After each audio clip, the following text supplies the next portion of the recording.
El caso Servet, tercera parte. Todo ocurre exactamente tal como el delator lo había calculado.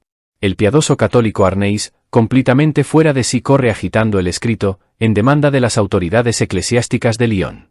El cardenal convoca con la mayor prisa al inquisidor pontificio Fierre Ouri.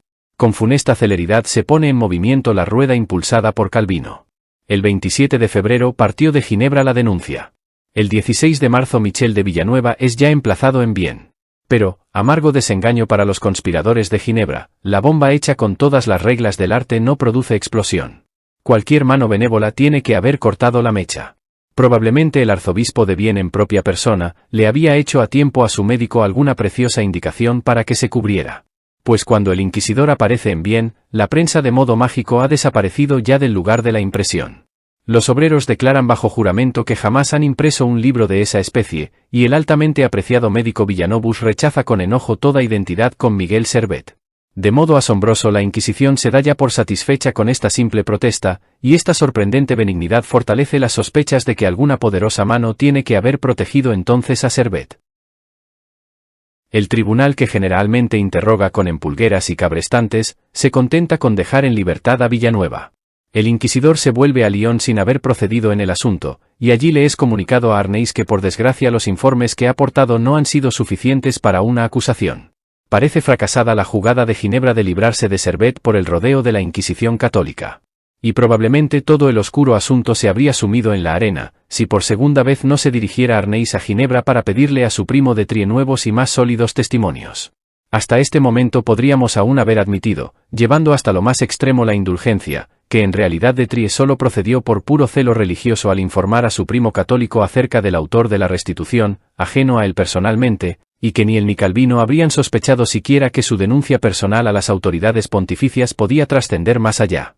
Pero ahora que la máquina de la justicia está ya en movimiento, el grupo de Ginebra tiene que saber con exactitud que no por su propia curiosidad sino por encargo de la Inquisición, se dirige a ellos Arnaiz en demanda de posteriores informes. No podían estar ya oscuras acerca de cuál poder era aquel al que en realidad venían favoreciendo.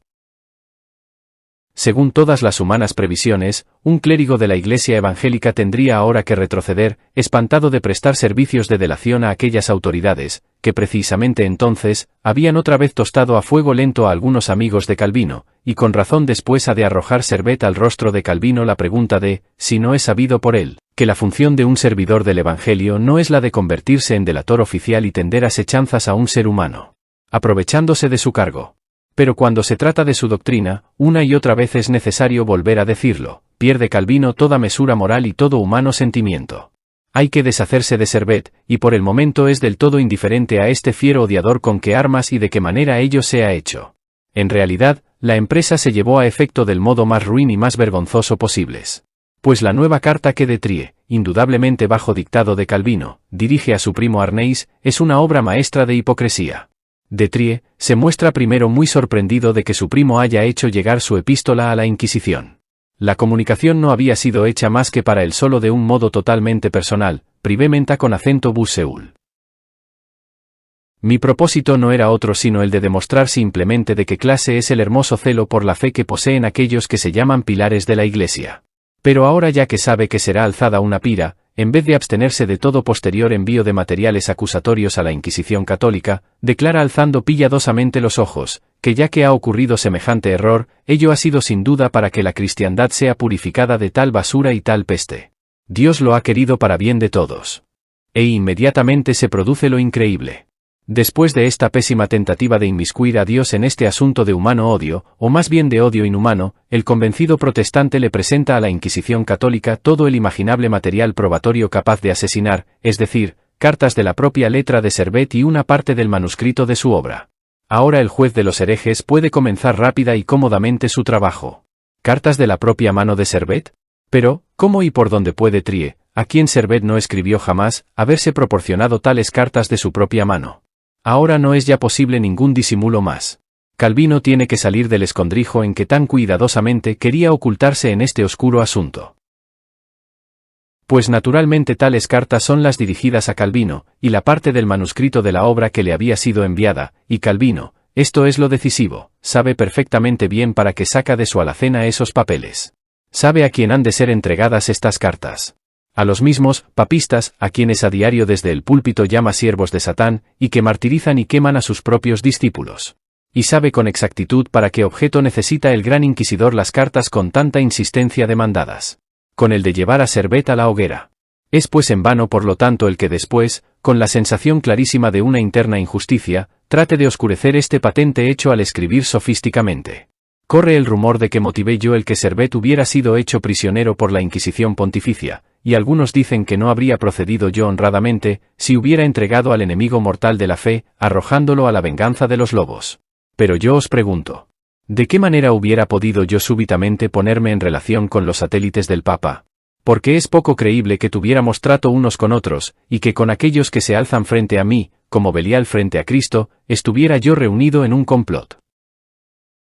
Pero esta tentativa para el encubrimiento de un hecho enojoso es bien poco hábil. Pues cuando Calvino pregunta, ¿de qué modo hubiera podido ponerse en relación con los satélites del Papa?, los documentos dan una abrumadora y clara respuesta diciendo que por el camino directo que pasaba a través de su amigo de Trie, el cual por lo demás en su carta a Arneis confiesa con toda ingenuidad la colaboración de Calvino. Tengo que reconocer que me costó mucho trabajo obtener las piezas que incluyo de manos del señor Calvino.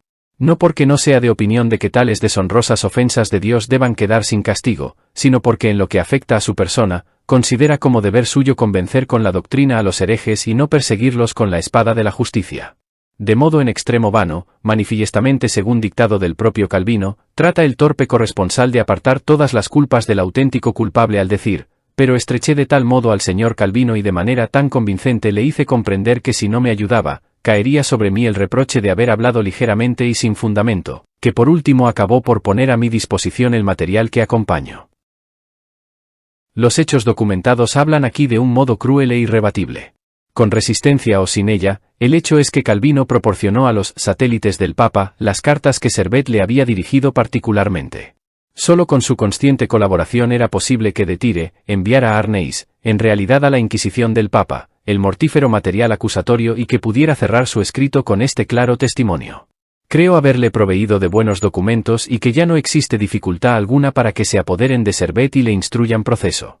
Hay noticias de que el cardenal de Tournon y el gran maestre Oury, al recibir importunamente estos valiosos testimonios contra el hereje Servet, gracias a la gentil diligencia de su mortal enemigo el archi-hereje Calvino, prorrumpieron al principio en estrepitosas carcajadas, y puede comprenderse perfectamente el buen humor de los príncipes de la Iglesia, pues de modo harto torpe el estilo santurrón de Trie, disimula la mácula que cae sobre Calvino, al decir que solo por bondad, dulzura y amistad hacia él, entregó el heresiarca de Ginebra tales documentos, siendo así que a pesar de cuanto de Trie disimula, a pesar de cuanto finge y a pesar de cuanto inventa, lo que aparece claro es que del modo más amable, el jefe del protestantismo quiere colaborar con ellos en la quema de un hereje, precisamente con ellos, los inquisidores romanos. Tales atenciones y complacencias no eran generalmente usadas entre ambas religiones que se combatían a sangre y fuego, con patíbulos y tormentos, en todos los países del globo terráqueo. Pero al instante después de este momento de divertida sedación, los inquisidores proceden enérgicamente en su tan grave asunto. Servet es detenido, puesto en la cárcel y estrechamente interrogado. Las cartas aportadas por Calvino forman una prueba tan deslumbradora y aniquilante que el acusado no puede negar ya la identidad de Michel de Villanueva con Miguel Servet y la paternidad del libro. Su causa está perdida. Pronto será encendida en bien la hoguera. Pero por segunda vez resulta prematura la violenta esperanza de Calvino de que sus archienemigos lo librarían de su archienemigo. Pues Servet, el cual desde hace años es altamente apreciado en la región como médico, habrá tenido auxiliares especialmente buenos, o, lo que es aún más verosímil, las autoridades eclesiásticas, precisamente porque insista Calvino de un modo tan inaudito en llevar al palo a aquel hombre, se habrán dado el gusto de prenderlo algo descuidadamente. Es preferible, piensan quizá, dejar escapar a un insignificante hereje, que serle agradable al 1000 veces más peligroso propagandista y organizador de todas las herejías, a Maitre Calvino de Ginebra. El caso es que la guardia de Servet sigue siendo sorprendentemente descuidada. Mientras que en general los herejes son encerrados en estrechos calabozos y presos a la pared con cadenas de hierro, a Servet de un modo totalmente desacostumbrado, se le permite que dé un diario paseo por el jardín para respirar el aire libre. Y el 7 de abril después de uno de tales paseos, Servet ha desaparecido. El jefe de la cárcel no encuentra ya más que su bata de casa y la escalera con la cual pasó por encima de la pared del huerto. En vez del hombre vivo es quemado simplemente su retrato y 5 fardos de ejemplares de la restitución en la plaza del mercado de Bien. De modo lamentable fracasó el plan ginebrino de hacer matar alevosamente a su adversario personal y espiritual, por medio del ajeno fanatismo, mientras uno mismo conserva limpias las manos.